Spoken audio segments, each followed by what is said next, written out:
So hello everyone, welcome to the another lecture of Disha publication series, जिसके अंदर हम लोग पॉलिटी को कवर कर रहे थे। हमारी पॉलिटी कंटिन्यू में चल रही थी, जिसमें हम लोगों का एक टॉपिक 2-3 टॉपिक हो चुके हैं।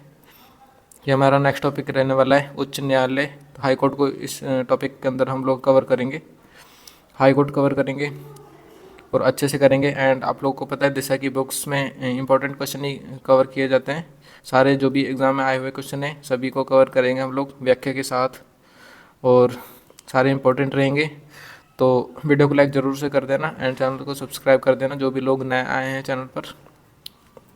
सो हम लोग स्टार्ट करते हैं फर्स्ट क्वेश्चन से। हमारा फर्स्ट क्वेश्चन क्या कहता है, एंड जितना हो सकता है मैं डेफिनेशन भी डिफाइन भी करता रहूँगा डिटेल में। एंड हम लोग व्याख्या तो पढ़ेंगे ही, व्याख्या में आपका सब कुछ ही कवर हो जाता है ऑलमोस्ट। सो फर्स्ट क्वेश्चन से देख लेते हैं हम लोग। राजस्थान उच्च न्यायालय की मुख्य यानी कि प्रधान पीठ कहाँ है? तो मुख्य पीठ राजस्थान हाई कोर्ट की कहाँ पर है? ऑप्शन नंबर 3 जोधपुर के अंदर है। राजस्थान में जोधपुर के अंदर हाई कोर्ट की मुख्य पीठ है। Jodhpur is the right answer. Patwar exam, कारापाल exam, Rajasthan police constable, jail प्रेरी, सिटी ग्रेजुएशन जैसे एग्जाम में आए हुए क्वेश्चन है। इंपॉर्टेंट क्वेश्चन मार्क कर लेना इसे। व्याख्या करते हैं इसकी। 8 दिसंबर 1976 को राजस्थान के राज्यपाल और राजस्थान के उच्च न्यायालय के मुख्य न्यायाधीश के साथ परामर्श करने के बाद राज्य पुनर्गठन अधिनियम 1956 की धारा 51 की उपधारा सेकंड द्वारा प्रदत्त शक्तियों का प्रयोग करते हुए भारत के राष्ट्रपति ने 31 जनवरी 1977 में एक खंडपीठ की जयपुर में स्थापना की। निम्नलिखित में से किस दिनांक को राजस्थान उच्च न्यायालय की स्थायी पीठ जयपुर में स्थापित की गई? तो option number 2 is the right answer. 8 December 1976 is the right answer. Rajasthan उच्च न्यायालय की खंडपीठ की स्थापना कब की गई? राजस्थान उच्च न्यायालय की खंडपीठ की स्थापना 31 जनवरी 1977 को की गई। Option number 1 is the right answer. किस तारीख को राजस्थान उच्च न्यायालय के नियम 1952 प्रभावी हुए? तो कौन सी तारीख को कौन से सन में प्रभावी हुए थे राजस्थान उच्च न्यायालय के नियम? ऑप्शन नंबर 3 1 अक्टूबर 1952 को ये नियम प्रभावी हुए थे राजस्थान के अंदर। Option number 3 is the right answer. Rajasthan उच्च न्यायालय के नियम 1952 जो 1 अक्टूबर 1952 से प्रभावी हुए, उसमें 8 भाग 39 अध्याय व 924 नियम हैं। याद रखना कितने भाग हैं? 8 भाग है और 39 अध्याय हैं उसके अंदर एंड 924 नियम है राजस्थान उच्च न्यायालय के नियमों के अंदर। राजस्थान उच्च न्यायालय की उद्घाटन राज प्रमुख सवाई मानसिंह द्वारा डैश में किया गया। तो किस में किया गया, कौन से सन में? ऑप्शन नंबर 1 29 अगस्त 1949 में ये स्थापित किए गए। Option number 1 is the right answer. संविधान के अनुच्छेद 214 के तहत राजस्थान के पहले उच्च न्यायालय का उद्घाटन महाराजा सवाई मानसिंह द्वारा 29 अगस्त 1949 को जयपुर में किया गया। मुख्य न्यायाधीश कमलकांत वर्मा बनाया गया। नवंबर 1956 को राज्य पुनर्गठन के बाद गठित सत्यनारायण राव समिति की सिफारिश पर 1958 में उच्च न्यायालय जोधपुर में हस्तांतरित कर दिया गया। किसकी सिफारिश पर हस्तांतरित किया एंड कौन से सन में किया गया? ये सत्यनारायण राव समिति, याद रखना इंपॉर्टेंट समिति है। सत्यनारायण राव समिति के द्वारा सिफारिश पर उसका पुनर्गठन हुआ है और 1958 के अंदर जोधपुर में हस्तांतरित किया है इसको। निम्नलिखित में से किसने 29 अगस्त 1949 को राजस्थान उच्च न्यायालय के उद्घाटन कार्यक्रम की अध्यक्षता की थी? ऑप्शन नंबर 2 राज प्रमुख Maharaja Sawai Mansingh is the right answer. किस समिति की सिफारिश पर 1958 में राजस्थान उच्च न्यायालय की जयपुर बेंच को समाप्त किया गया? ऑप्शन नंबर 4 सत्यनारायण राव समिति की सिफारिश पर जयपुर बेंच को समाप्त किया गया था। Option number 4 is the right answer. Next question, Rajasthan उच्च न्यायालय के जिन न्यायाधीशों को 29 अगस्त 1949 को शपथ दिलाई इनमें से कौन सुमेलित नहीं है? ऑप्शन नंबर 3 न्यायमूर्ति जवान सिंह राणावत कोटा से सुमेलित नहीं है। Option number 3 is the right answer. आज़ादी के बाद रियासतों के एकीकरण से एक नया राज्य राजस्थान बना। नवनिर्मित राज्य में विभिन्न स्थानों पर 5 उच्च न्यायालय कार्यरत थे। निम्नलिखित में से कौन सा स्थान उनमें से एक नहीं है? तो निम्न में से एक नहीं है, तो ऑप्शन गलत दे रखे हैं इसमें। व्याख्या देखते हैं हम लोग, व्याख्या में वो कवर हो जाएगा। नवनिर्मित राज्य में 5 उच्च न्यायालय जयपुर, जोधपुर, बीकानेर, उदयपुर। कोटा में 1 बेंच। 7 संयुक्त राजस्थान की राजधानी होने के नाते और अलवर मत्स्य राज्य की राजधानी होने के नाते में 20 न्यायाधीशों की कुल संख्या के साथ कार्य कर रहे थे। राजस्थान उच्च न्यायालय अध्यादेश 1949 ने इन विभिन्न न्यायालयों को समाप्त कर दिया और पूरे राज्य के लिए एक ही उच्च न्यायालय का प्रावधान किया। निम्नलिखित में से कौन सा जिला राजस्थान उच्च न्यायालय की जयपुर पीठ के अधिकार क्षेत्र में नहीं आता? Option number 1 Bhilwara is the right answer. Bhilwara Jaipur पीठ के अधिकार क्षेत्र में नहीं आता है। जयपुर में उच्च न्यायालय की स्थायी बेंच की स्थापना पूर्व आदेश द्वारा अजमेर, अलवर, बारा, भरतपुर, बूंदी, दौसा, धौलपुर, जयपुर जिला, जयपुर मेट्रो, झालावाड़, झुंझुनू, कोटा, करौली, सवाई माधोपुर, सीकर, टोंक सहित 16 जिलों में होने वाले मामलों के संबंध में न्यायालय का अधिकार क्षेत्र निर्धारित किया है। शेष 19 जिले जोधपुर प्रधान पीठ के क्षेत्राधिकार में रखे गए हैं। राजस्थान उच्च न्यायालय की जोधपुर प्रधान पीठ के क्षेत्राधिकार में कितने जजशिप हैं? ऑप्शन नंबर 1 19 जजशिप हैं। जोधपुर प्रधान पीठ के क्षेत्राधिकार में 19 जजशिप हैं। जिला न्यायाधीश नियुक्त किए जाते हैं। ऑप्शन नंबर 2 राज्यपाल द्वारा जिला न्यायाधीश नियुक्त किया जाता है। Option number 2 is the right answer. और इम्पोर्टेंट क्वेश्चन है गाइस, इम्पोर्टेंट क्वेश्चन है, याद रखना। राज्यपाल द्वारा इनको नियुक्ति दी जाती है न्यायाधीशों को। जिला न्यायाधीश संविधान के अनुच्छेद नंबर 233 के फर्स्ट के अनुसार किसी राज्य का राज्यपाल जिला न्यायाधीशों की नियुक्ति संबंध उच्च न्यायालय के परामर्श से करता है। दूसरा अनुच्छेद 233(2) के अनुसार जो व्यक्ति केंद्र या राज्य की सेवा में पहले से नहीं है, वैसे स्थिति में उस व्यक्ति को कम से कम 7 वर्ष का अधिवक्ता का अनुभव हो, साथ ही उच्च न्यायालय ने उसकी नियुक्ति की सिफारिश की हो। अनुच्छेद नंबर 234 के अनुसार राज्यपाल जिला न्यायाधीशों से विभिन्न व्यक्ति को जिला न्यायाधीश के रूप में नियुक्त कर सकता है, किंतु ऐसे व्यक्ति राज्य लोक सेवा आयोग द्वारा अथवा उच्च न्यायालय के परामर्श के बाद ही राज्यपाल द्वारा जिला न्यायाधीश पद पर नियुक्त किए जा सकते हैं। राज्य के मुख्य न्यायाधीश और अन्य न्यायाधीश की नियुक्ति के द्वारा की जाती है। किसके द्वारा की जाती है? इंपॉर्टेंट क्वेश्चन है गाइस जी। ऑप्शन नंबर 1 भारत के मुख्य न्यायाधीश और राज्य के राज्यपाल के साथ परामर्श कर राष्ट्रपति द्वारा उनकी नियुक्ति की जाती है।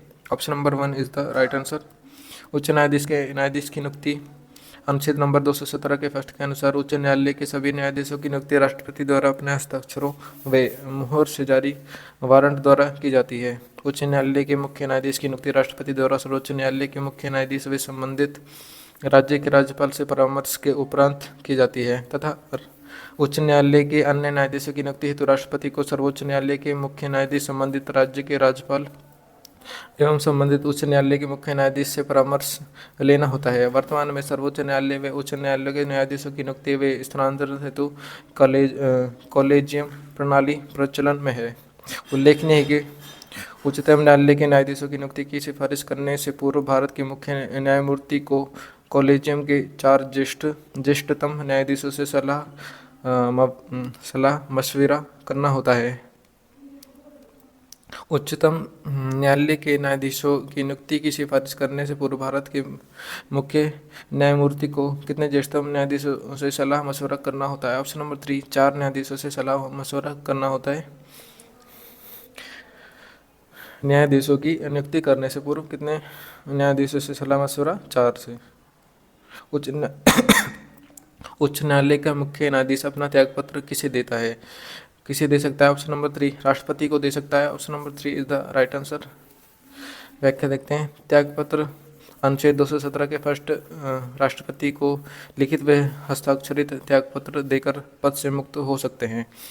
भारत के उच्च न्यायालय के किस न्यायाधीश की आयु के बारे में कोई प्रश्न उठाता है तो उसका विनिश्चय कौन करता है? तो उसका विनिश्चय कौन करता है? Option number 2 is the right answer. Bharat के मुख्य न्यायाधीश के परामर्श से राष्ट्रपति द्वारा इसका विनिश्चय किया जाता है। अनुच्छेद नंबर 217 के 3 के अनुसार यदि उच्च न्यायालय के किसी न्यायाधीश की नियुक्ति की आयु के बाद बारे में कोई प्रश्न उठाता है तो उस प्रश्न का विनिश्चय भारत के मुख्य न्यायमूर्ति के परामर्श करने के पश्चात राष्ट्रपति द्वारा किया जाएगा और राष्ट्रपति का विनिश्चय अंतिम होगा। यानी कि जो भी राष्ट्रपति फैसला लेगा वो अंतिम फैसला होगा। संविधान के कौन सा अनुच्छेद अधीनस्थ न्यायालयों से संबंधित है? ऑप्शन नंबर 3 अनुच्छेद नंबर 233 से 237 इज द राइट आंसर। ये अधीनस्थ न्यायालयों से संबंधित है। 233 से 237 अनुच्छेद नंबर। अधीनस्थ न्यायालयों से संबंधित प्रावधान संविधान भाग 4 अनुच्छेद नंबर 233 से 37। अनुच्छेद 233 क्या कहता है? जिला न्यायाधीशों की नियुक्ति अनुच्छेद 233 के अंदर है। अनुच्छेद 233 के में क्या है? कुछ जिला न्यायाधीशों की नियुक्ति का और उनके द्वारा किए गए निर्णय आदि का विधि मान्यकरण, ये अनुच्छेद नंबर 233 के में है। 234 में क्या है? आर्टिकल नंबर 234 में न्यायिक सेवा में जिला न्यायाधीशों से विभिन्न व्यक्तियों की भर्ती 234 के द्वारा की जाती है। अनुच्छेद 235 अधीनस्थ न्यायालयों पर नियंत्रण 235 के अनुसार किया जाता है। आर्टिकल नंबर 236 निर्वाचन। आर्टिकल नंबर 237 कुछ वर्ग या वर्गों के मजिस्ट्रों पर इस अध्याय व उपबंधों का लागू होना आर्टिकल नंबर 237 के अंदर है।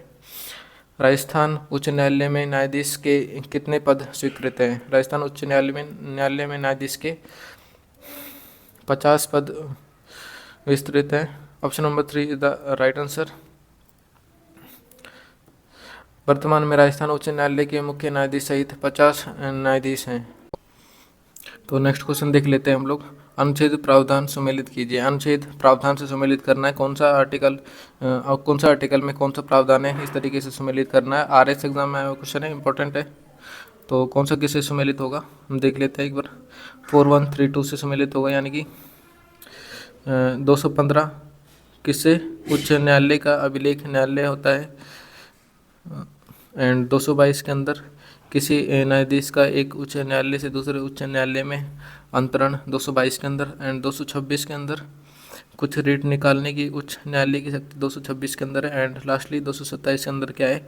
सभी न्यायालयों के अधिनियम की शक्ति 227 के अंदर है, यानी कि 4132 इज द राइट आंसर हमारा। ऑप्शन नंबर 1 सही हो जाएगा। एक बार व्याख्या देख लेते हैं इसकी। अनुच्छेद नंबर 215 के अंदर हम लोगों ने क्या देखा था? उच्च न्यायालयों का अभिलेख न्यायालय होना, ये 215 के अंदर है। एंड 222 के अंदर किसी न्यायाधीश का एक उच्च न्यायालय से दूसरे उच्च न्यायालय का अंतरण, ये 222 के अंदर है। 226 के अंदर कतिपय याचिका जारी करने की उच्च न्यायालय की शक्ति 226 के अंदर है। और 227 के अंदर सभी न्यायालयों के न्यायाधीश की उच्च न्यायालय की शक्ति 227 के अंदर है। तो आई होप ये समझ गए होंगे आप लोग आर्टिकल्स, कौन सा आर्टिकल में किस चीज़ का प्रावधान है। नेक्स्ट देख लेते हैं हम लोग। नेक्स्ट क्वेश्चन, उच्च न्यायालय किस अनुच्छेद के तहत रिट यानी कि याचिका जारी कर सकते हैं? ऑप्शन नंबर 4 226 के तहत याचिका जारी कर सकते हैं। राजस्थान हाई कोर्ट में सबसे लंबे समय तक सेवा करने वाले प्रथम न्यायाधीश कौन है? इंपॉर्टेंट क्वेश्चन है गाइस। सबसे अधिक समय तक सेवा करने वाले Kailash Nath Wanchoo is the right answer. Option number 1 is the right answer. एक बार हम लोग व्याख्या देख लेते हैं। मुख्य न्यायाधीश और उनकी अवधि देख लेते हैं। कौन से कार्यकाल में उन्होंने न्यायाधीश संभाला था, यानी कि अपना पद संभाला था। राजस्थान उच्च न्यायालय के मुख्य न्यायाधीश को देख लेते हैं। फर्स्ट पॉइंट से कमल कांत वर्मा ये राजस्थान के पहले मुख्य न्यायाधीश हैं। इनकी अवधि 1949 से 1950 तक इनकी अवधि रही है। कैलाश नाथ वांचु सर्वाधिक समय तक इनका कार्यकाल रहा है। 1951 से 1958 तक इनका कार्यकाल रहा है। नेक्स्ट सूरज प्रसाद 1959 से 1961 तक इनका कार्यकाल रहा है। JS रानावत 1961 से 1963 तक इनका कार्यकाल रहा है। DS देवे 1963 से 1968 तक इनका कार्यकाल रहा है। नेक्स्ट दौलत मल भंडारी 1968 से उनहत्तर तक इनका कार्यकाल रहा है। नेक्स्ट जय नारायण 1969 से 73 तक इनका कार्यकाल रहा है। बीपी बेरी इनका कार्यकाल 1973 से 1975। पीएन सिंघल का कार्यकाल 1975 से 75। बीपी त्यागी का कार्यकाल 1975 से 77। सी होन्या इनका सी होत्रिया का कार्यकाल 1978 से 78। चांदमल मोढ़ा का कार्यकाल 1979 से 80 तक इनका कार्यकाल रहा है। केडी शर्मा का कार्यकाल 1981 से 83 तक का रहा है। पीके बनर्जी का कार्यकाल 1983 से 1985 तक इनका कार्यकाल रहा है। डीपी गुप्ता का कार्यकाल 1986 से 86 तक का रहा है। जेएस वर्मा का कार्यकाल 1988 से 89 तक का रहा है। केसी अग्रवाल का कार्यकाल 1990 से 94 तक का कार्यकाल रहा है। जीसी मित्तल का कार्यकाल 1994 से 95 तक का कार्यकाल रहा है। एपी रावानी का कार्यकाल 1995 से 1996 तक का कार्यकाल रहा है। मुकुल गोपाल मुखर्जी का कार्यकाल 1996 से 97। शिवराज बी पाटिल का कार्यकाल 1999 से 2000 तक इनका कार्यकाल रहा है। AR लक्ष्मण का कार्यकाल 2000 से 2001। अरुण कुमार का कार्यकाल 2001 से 2002। अनिल देव सिंह का कार्यकाल 2002 से 2004। सच्चिदानंद झा का कार्यकाल 2005 से 2007। JM पांचाल का कार्यकाल 2007 से 7। नारायण राव का कार्यकाल 2008 से 9। दीपक वर्मा का कार्यकाल 9 से 9। जगदीप भल्ला का कार्यकाल 2009 से 10। अरुण कुमार मिश्रा का कार्यकाल 2010 से 12। अमिताभ राव का कार्यकाल 2013 से 14। सुनील अंबवानी का कार्यकाल 2015 से 15। सतीश कुमार मित्तल का कार्यकाल 16 से 16। नवीन सिन्हा का कार्यकाल 16 से 17। प्रदीप चंदा जोग का कार्यकाल 2017 से 19। श्रीपति रविंद्र भट्ट का कार्यकाल 2019 से 19 तक का इनका कार्यकाल रहा है। नेक्स्ट इंद्रजीत मेहांती का कार्यकाल 2019 से 21 तक का कार्यकाल इनका रहा है। एक जी कुरैशी का कार्यकाल 2021 से 22। SS शिंदे का कार्यकाल 2022 से 22। पंकज मित्तल का कार्यकाल 2022 से 23। आगस्टाइन जॉर्ज मसीह का कार्यकाल 2023 से 23। महेंद्र मोहन श्रीवास्तव का कार्यकाल 2024 से अब तक का रहा है। तो गाइज आप लोग इनको देखकर डर मत जाना। पहली बात तो ये है, क्योंकि ये सभी याद करने इतना इम्पोर्टेंट नहीं है। इसमें से आप लोग को मेन याद करना है। मैं आप लोग के लिए पॉइंट्स लगा लेता हूँ। जैसे कि फर्स्ट तो आपको करना ही करना है कमलकांत वर्मा। ये प्रथम मुख्य न्यायाधीश रहे। इनकी अवधि 1949 से 50 तक की इनकी अवधि रही है। 1 साल इन्होंने अपना कार्यभार संभाला है। और नेक्स्ट आपको कैलाश नाथ वांचू को याद रखना है। सर्वाधिक समय तक इनका कार्यकाल रहा है। 1951 से 1958 तक का कार्यकाल इनका रहा है। इंपॉर्टेंट है। एंड नेक्स्ट किसको याद करना है, मैं आप लोगों के लिए पॉइंट लगा लेता हूँ। नेक्स्ट इनमें से तो इतना ज़रूरी नहीं है। एंड इसको इंद्रजीत मेहांती को भी याद कर लेना। 2019 से 2021 तक का कार्यकाल इनका रहा है। और नेक्स्ट लास्टली महेंद्र मोहन श्रीवास्तव को भी याद करना है आपको। लास्ट मुख्य न्यायाधीश कौन रहे? 2024 से 2025 तक का इनका कार्यकाल रहा है। तो याद रखना है इनको, इम्पोर्टेंट है। एंड सभी याद करना इतना इम्पोर्टेंट नहीं है। अगर याद हो जाते हैं तो बहुत अच्छी बात है, लेकिन मुझे तो पढ़ाना ही पड़ेगा, आप लोगों को पता है। मेरी तरफ से तो मैंने आपको सभी पढ़ा दिए हैं। एंड आप लोगों को याद करना ज़रूरी है। इंपॉर्टेंट याद कर रहे हैं ना, वही काफ़ी हो जाएंगे आप लोगों के लिए। नेक्स्ट क्वेश्चन देखते हैं हम लोग। इससे रिगार्डिंग क्वेश्चन देख लेते हैं।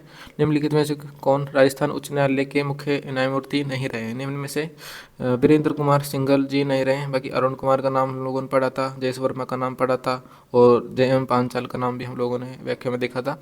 ऑप्शन नंबर 4 राइट हो जाएगा इसलिए हमारा आंसर। राजस्थान उच्च न्यायालय के पहले मुख्य न्यायाधीश कौन थे? ऑप्शन नंबर 1 के वर्मा राजस्थान उच्च न्यायालय के पहले मुख्य न्यायाधीश रहे हैं। Option number 1 is the right answer. न्यायमूर्ति आगस्टाइन जॉर्ज मसीह राजस्थान हाईकोर्ट के वे मुख्य न्यायाधीश बने हैं। के कौन से मुख्य न्यायाधीश बने, कौन से नंबर के? ऑप्शन नंबर 3 41वें मुख्य न्यायाधीश बने हैं ये। Option number 3 is the right answer. 3 point नहीं लिख रखा है इसमें, 3 कर लेना इसे। ऑप्शन नंबर 3 राइट हो जाएगा। 41 इज द राइट आंसर। राज्य के प्रथम वर्चुअल कोर्ट का उद्घाटन किसने किया? ऑप्शन नंबर 3 SS शिंदे ने इसका उद्घाटन किया। Option number 3 is the right answer. 20 जुलाई 2022 को तत्कालीन राजस्थान उच्च न्यायालय के मुख्य न्यायाधीश SS शिंदे ने पहली वर्चुअल अदालत का उद्घाटन किया है। नेक्स्ट, जोधपुर में राजस्थान राज्य न्यायिक अकादमी की स्थापना कब हुई? ऑप्शन नंबर 1 24 जनवरी 2007 को इसकी स्थापना हुई है। Option number 1 is the right answer. Rajasthan राज्य न्यायिक अकेडमी, यह राजस्थान उच्च न्यायालय की अकेडमी शाला है जो न्यायिक अधिकारियों एवं कर्मचारियों की प्रशिक्षण तथा क्षमता संवर्धन हेतु कई तरह से प्रशिक्षण कार्य संचालित करता है। इसकी स्थापना 24 जनवरी 2007 को जोधपुर में हुई। ध्येय वाक्य कर्मण्येव ही शिष्येन्द्र, इसका ध्येय वाक्य होगा कर्मण्येव ही शिष्येन्द्र, तो याद रखना इसे। सो हम लोगों का नेक्स्ट टॉपिक यहीं पर ख़त्म होता है। तो आप लोगों को टॉपिक कैसा लगा मुझे कमेंट बॉक्स में ज़रूर से बता देना। एंड जो भी लोग नए आए हैं चैनल वो सब्सक्राइब कर दें एंड वीडियो को लाइक कर बिना नहीं जाना है आप लोगों को, वीडियो को लाइक ज़रूर से कर देना आप लोग एंड चैनल को सब्सक्राइब कर देना। और मिलते हैं नेक्स्ट वीडियो में नेक्स्ट इंपॉर्टेंट टॉपिक के साथ। तब तक के लिए स्टे ट्यून गाइस। जय हिंद, जय भारत।